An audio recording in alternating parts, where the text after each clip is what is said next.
దళపతి విజయ్ నటిస్తున్న Jana Nayagan cinema leakage వ్యవహారంలో తమ ప్రమేయం ఉందంటూ వస్తున్న ఆరోపణలను central board of film certification ఖండించింది.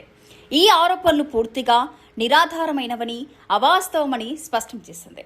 ఈ మేరకు ప్రెస్ ఇన్ఫర్మేషన్ బ్యూరో మహారాష్ట్ర అధికారిక ఎక్స్ ఖాతా ద్వారా సిబిఎఫ్సి ఒక ప్రకటన విడుదల చేసింది.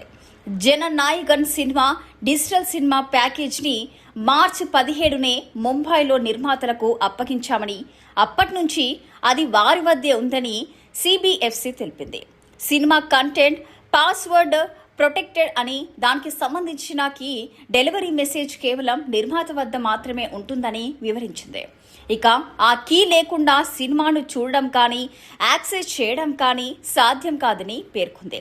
మరి ఇటీవల జననాయకన్ సినిమాకు సంబంధించిన కొన్ని కీలక సన్నివేశాలు ఆన్లైన్లో లీక్ కావడం తీవ్ర దుమారం రేపింది.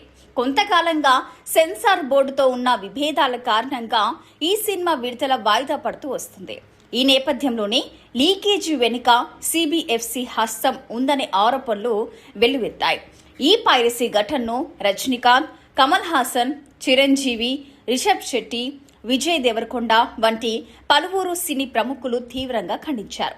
విజయ్కు చిత్ర బృందానికి తమ మద్దతు ప్రకటించారు.